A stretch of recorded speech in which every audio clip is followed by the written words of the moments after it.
Our garden stands as the centerpiece of our home's beauty, a living reflection of the harmony and warmth found within.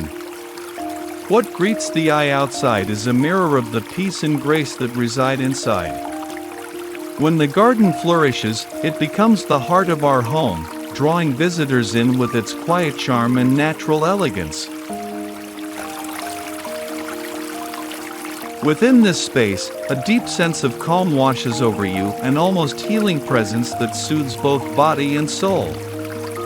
It is here that one can meditate, offer thanks, and lift praises to God, the creator of all this splendor. Surrounded by blooming life, the spirit is renewed.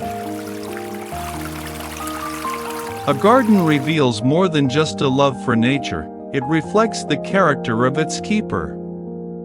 As one tends to the earth with care and devotion, so too does he show reverence for the one who made it. In nurturing the beauty of creation, he expresses a deeper love for the Creator himself.